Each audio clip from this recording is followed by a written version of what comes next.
Respondamos ahora al cuestionario que se encuentra en la página 23. Para ello, vamos a proyectar la página que ustedes tienen en sus apuntes y vamos a ir dando respuesta a cada una de las preguntas. Número 1. Vespasiano y Tito capitanearon la primera guerra judía contra Roma que duró del año 66 al 70 después de Cristo. Esto es verdad. 2. El templo de Jerusalén fue saqueado e incendiado a finales de agosto del año 70 después de Cristo. Esto es verdad. 3. Como derivaciones del Israel bíblico a partir del año 70 después de Cristo, nace el judaísmo rabínico y se redefine el cristianismo. Verdadero. 4. Los judíos siempre rechazaron participar en cualquier actividad de la ciudad imperial. Esto es falso porque algunos sí participaban. 5. La sociedad grecorromana manifestaba su resentimiento con la comunidad judía en tiempos de dificultades. Esto es cierto. Número 6. Después del año 70, los rabinos se dedicaron a recuperar el material de la ley oral. Verdadero. 7. Los dos tipos de géneros fundamentales de la literatura rabínica son el hagádico y el haláquico. Esto es verdad. Aquí hay que corregir los dos tipos o géneros fundamentales Bien. 8. La Tosefta es paralela a la Mishnah y quedó fuera del Talmud. Correcto. 9. El Talmud de Babilonia es la gran autoridad normativa de los judíos a partir del siglo VIII después de Cristo. Verdadero. 10. Los Targumim son traducciones del Antiguo Testamento al arameo que se proponen actualizar su mensaje y hacerlo comprensible. Esto es correcto. Pasamos ahora a la página 24 de nuestros apuntes y queremos abordar el último tema de esta unidad introductoria al mundo sociopolítico y cultural en el cual se produjo el Nuevo Testamento. Vamos a ver ahora las tres primeras generaciones de cristianos. Este es un tema histórico, lo trabajaremos siguiendo dos perspectivas. Primero, ver cómo la iglesia es una realidad histórica y después abordando ya el tema concreto, que son los periodos históricos de la iglesia primitiva. Básicamente, tres periodos históricos. Entramos entonces a este punto número 1, la iglesia y la historia. Lo vamos a desarrollar en dos momentos. La iglesia es una realidad histórica y luego vamos a introducir una distinción entre la iglesia real, la iglesia histórica y la iglesia de la fe. Unas distinciones que son convenientes. Abordamos entonces el inciso A. La iglesia es una realidad histórica. Efectivamente, la iglesia no se da en el mundo espiritual, sino que aparece y se define en la historia de la iglesia. Cuando alguien pregunta qué es la iglesia, hay que decirle, la iglesia es la historia de la iglesia. Ahora, hay que dejar claro que la iglesia está siempre vinculada a sus orígenes. El momento fundacional es para nosotros muy importante. Y en esos orígenes, la iglesia da un testimonio y además ese testimonio nos lleva a esos orígenes. Y ese testimonio escrito son los libros del Nuevo Testamento. Los orígenes de la iglesia los conocemos por el Nuevo Testamento, pero también la iglesia de los orígenes produjo el Nuevo Testamento. Allí en el Nuevo Testamento vamos nosotros a conocer cómo es que la iglesia toma cuerpo, cómo se organiza y cómo se hicieron las primeras elaboraciones teológicas sobre la iglesia.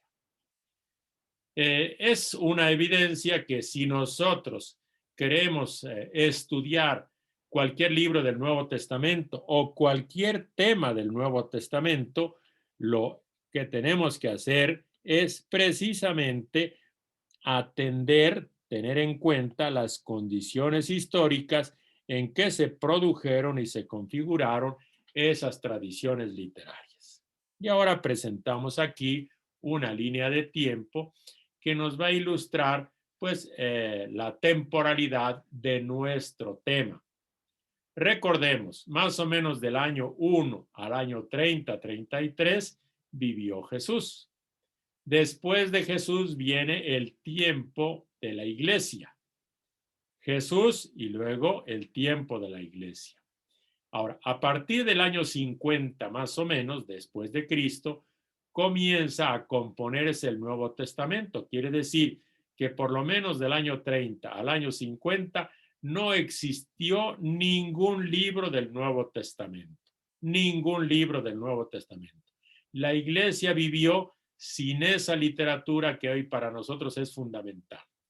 Pero ¿qué sucede? Que el evangelio era oral, era predicado, el evangelio existía. La iglesia no puede vivir sin el evangelio, pero la iglesia vivió por lo menos varios años sin un evangelio escrito. A partir del año 50 comenzaron a componerse las primeras cartas y el Nuevo Testamento terminó de componerse más o menos por el año 120. Después de ver eso, vamos a hacer unas distinciones. Distinciones que son realmente muy útiles cuando uno estudia los libros del Nuevo Testamento. ¿Qué cosa vamos a distinguir? En primer lugar, vamos a distinguir 3 generaciones de la iglesia. ¿Cuáles son esas 3 generaciones? Más que generaciones, antes de estudiar 3, hay que distinguir 3 realidades, hacer 3 distinciones. Una es la iglesia real, otra es la iglesia histórica y otra es la iglesia de la fe.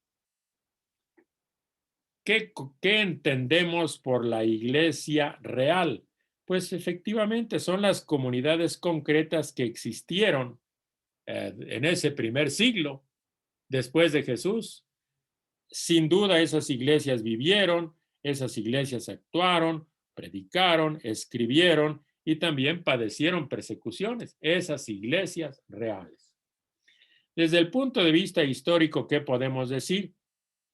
Que todos los hechos y la realidad total de esas comunidades, la realidad total, nos resulta casi inaccesible en la actualidad. ¿Cómo podemos conocer la vida de todas esas comunidades? Conocemos un poco la vida de las comunidades paulinas, pero la vida de las otras comunidades donde predicaron los otros apóstoles, pues no tenemos algún documento o testimonio y por lo tanto nos resulta inaccesible. Por consecuencia, la iglesia real existió sin duda, existió clarísimo, pero para conocerla tenemos muchos límites. Es casi inaccesible de acceder a toda la realidad. Sin embargo, sí tenemos conocimiento de algunas comunidades y eso es lo que le llamamos la iglesia histórica. Esa iglesia histórica es efectivamente la figura de las primeras comunidades cristianas que se conocen y se describen a través de las fuentes disponibles. ¿Y quiénes lo hacen? La ciencia histórica, vamos a poner aquí. La iglesia histórica es aquella construida a través de las fuentes escritas y documentales por la ciencia histórica. Pero la ciencia histórica, por mucho esfuerzo, construye solo algunas comunidades, no toda su realidad. Por lo tanto, la iglesia histórica es muy confiable, pero también es limitada. Y ahora, la otra distinción, ¿qué entendemos por la iglesia de la fe?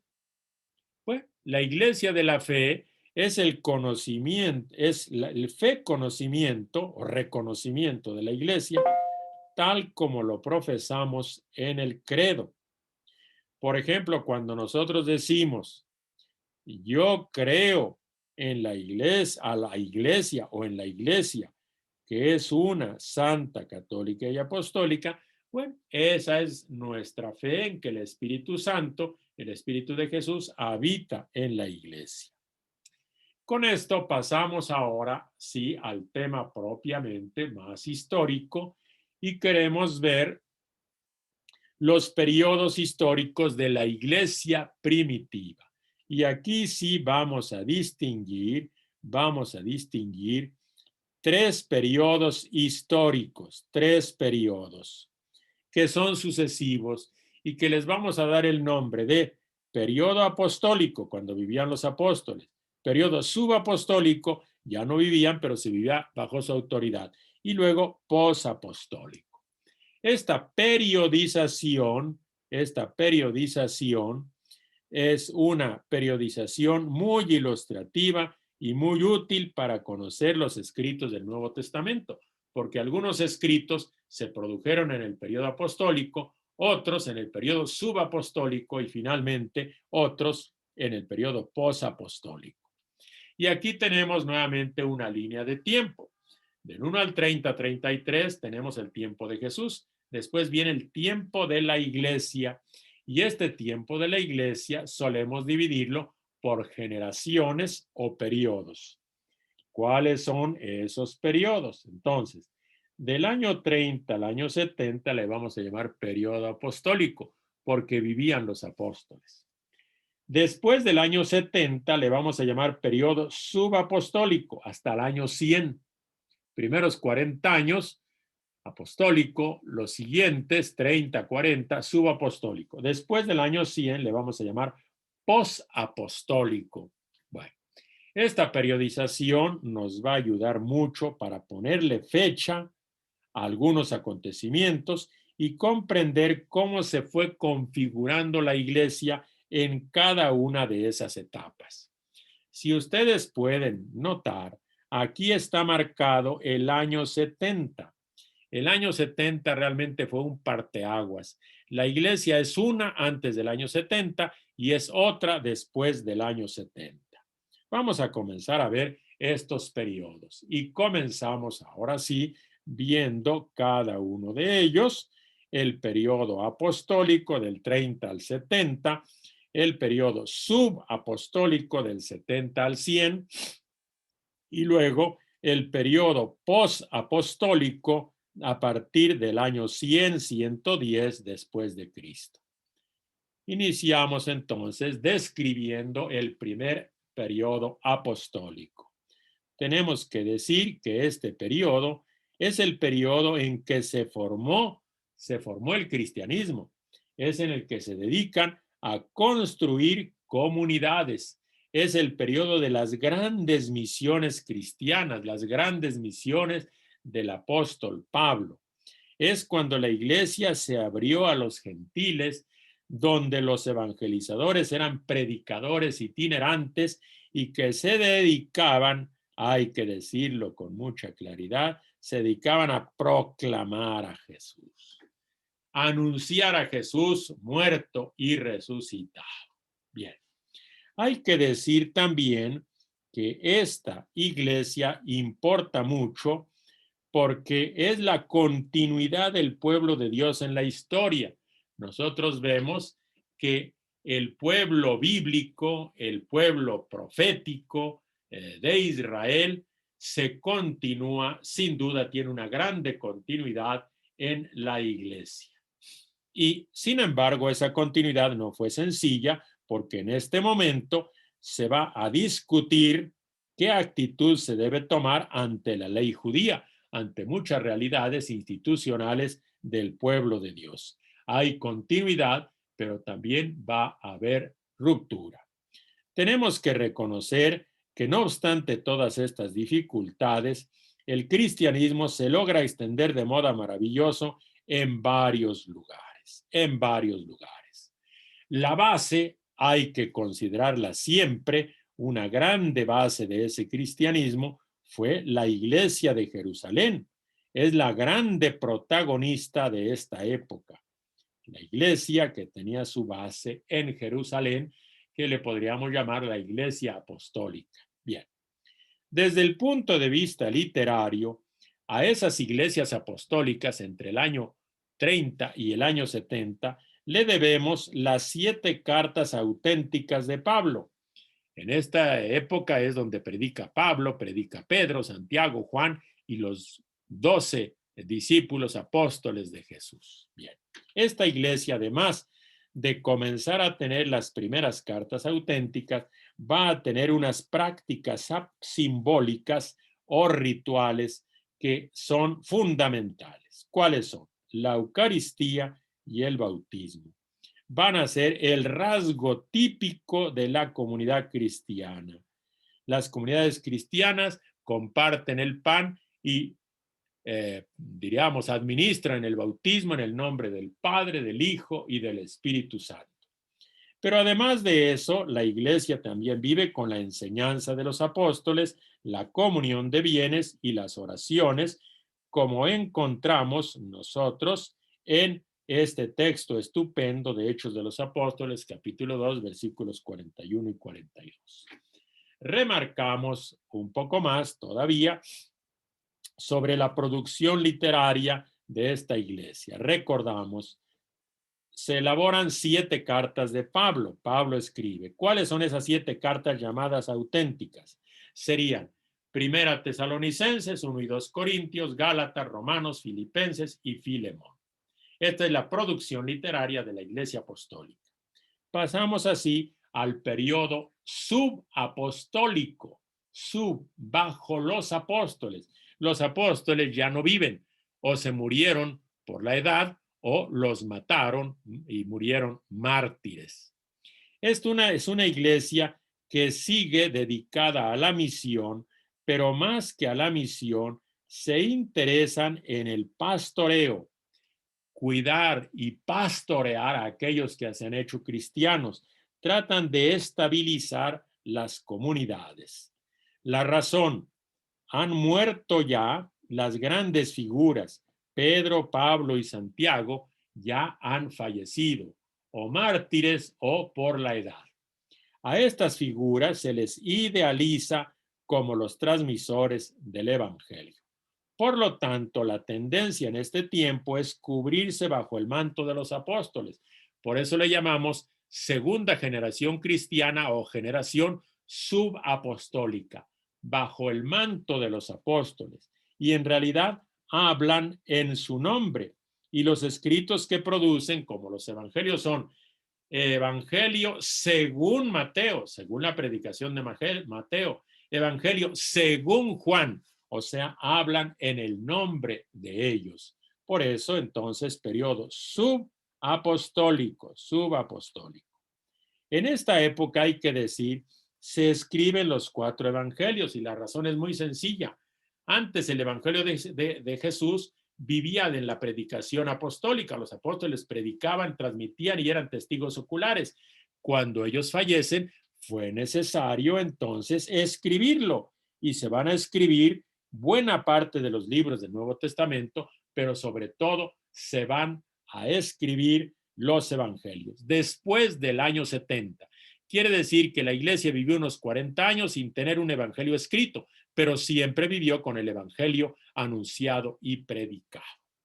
Otro detalle a tener en cuenta es que en esta época es cuando también se va a reorganizar el judaísmo después de la catástrofe del año 70, en donde se destruyó el templo y se acabaron todas las instituciones relacionadas con el templo. Por ejemplo, el culto sacrificial, por ejemplo, el sacerdocio, por ejemplo, el grupo de saduceos.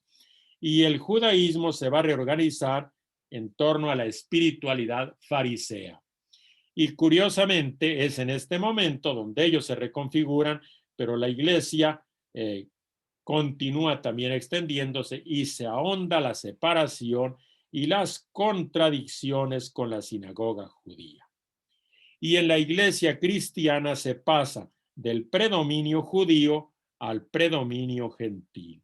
Las iglesias entonces se van a hacer iglesias mayoritariamente no judías, mayoritariamente gentiles. ¿Qué producción literaria tenemos en esta época? Obviamente, en esta época subapostólica tenemos los 4 evangelios, los Hechos de los Apóstoles, la carta a los Colosenses, la carta a los Efesios, Santiago, Primera Pedro, Hebreos y Apocalipsis. Esa es la buena parte de los escritos del Nuevo Testamento, pertenecen a la época subapostólica o a la segunda generación cristiana. Otra cuestión es que la iglesia ya va a tener otros centros de irradiación, ya no solo Jerusalén, sino otros centros como por ejemplo Alejandría, Antioquía de Siria, Éfeso en Asia Menor y Roma. La iglesia va a tener pues ya otras capitales y eso surgió a partir del año 70 después de Cristo.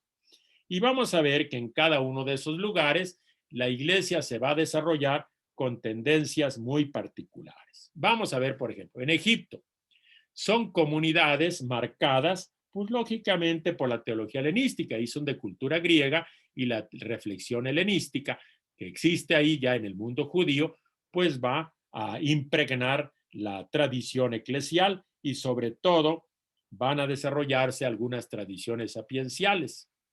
En Palestina, ¿qué tendencia encontramos? Pues ahí se radicaliza el judeocristianismo, o sea, cristianos de origen judío que vivían ahí en Palestina, pues radicalizan sus posiciones. En Siria, en Antioquía, ¿qué cosa encontramos? Pues vamos a encontrar tradiciones judeocristianas, pero también en una iglesia de lengua griega. Judeocristianas, pero que hablan griego.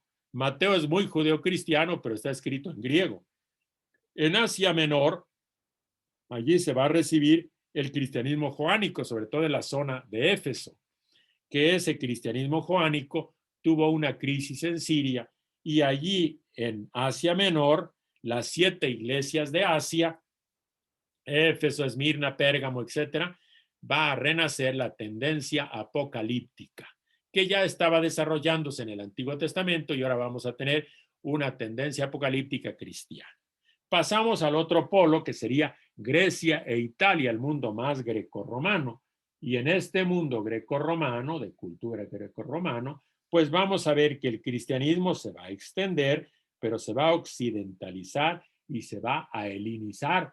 Y también vamos a tener, pues obviamente, una latinización del cristianismo, provocado por la predicación paulina, pero también por los viajes de Pedro y esas comunidades de los centros urbanos de la época. Esa es la iglesia subapostólica, la segunda generación muy productiva. Pasamos ahora al periodo posapostólico.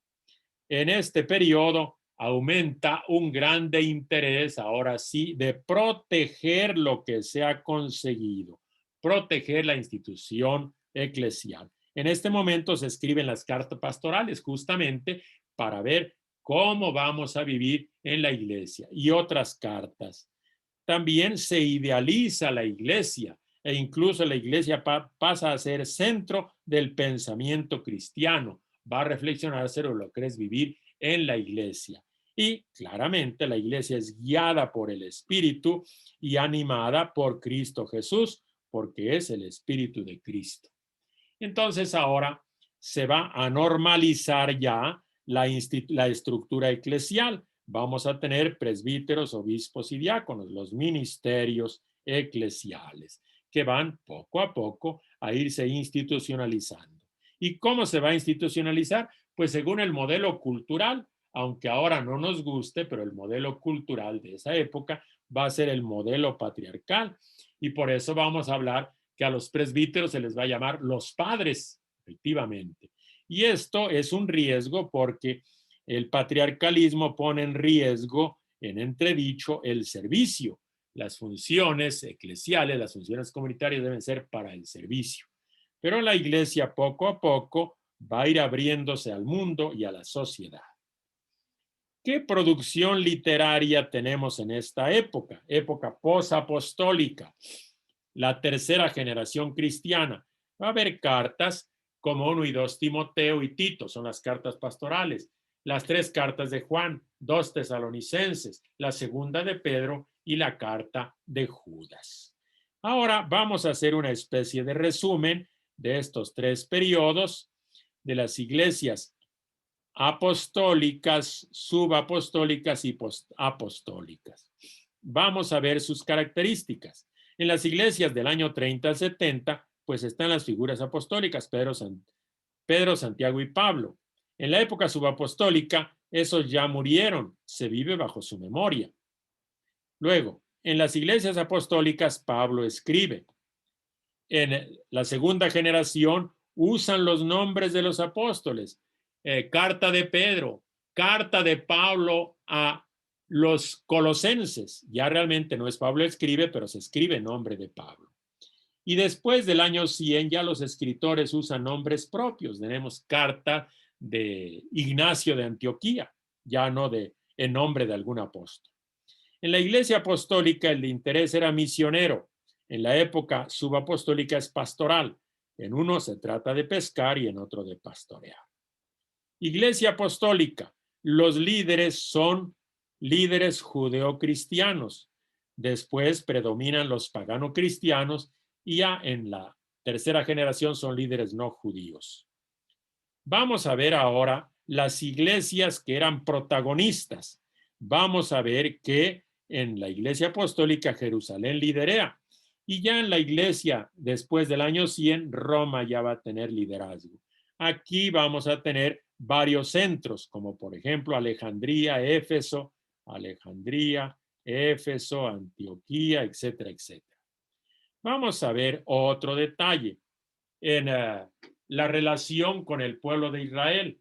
En la época apostólica, Pablo, por ejemplo, esperaba la inclusión próxima de Israel. En la segunda generación hay una polémica creciente, sobre todo por la entrada de los gentiles, entrada masiva y una ruptura fuerte con el mundo judío. Veamos otro aspecto. ¿Quiénes eran los cristianos? En la época apostólica, los cristianos eran palestinos y eran vistos como parte del judaísmo. En la segunda generación, los cristianos son vistos como una secta judía y por eso se les excluye de la sinagoga. Bien, en la tercera generación el cristianismo ya aparece como nueva religión. Finalmente, relación con el templo y los ritos judíos. Los cristianos de la primera generación frecuentan el templo para orar. En la segunda generación se extendieron y además destruyeron ya el templo, no existe. En la tercera generación, la Eucaristía va a tomar el lugar del culto de Israel. ¿Dónde encontramos a Jesús? ¿Dónde encontramos a Dios? En la Eucaristía. Y creo que con esto tenemos una visión de las 3 primeras generaciones cristianas.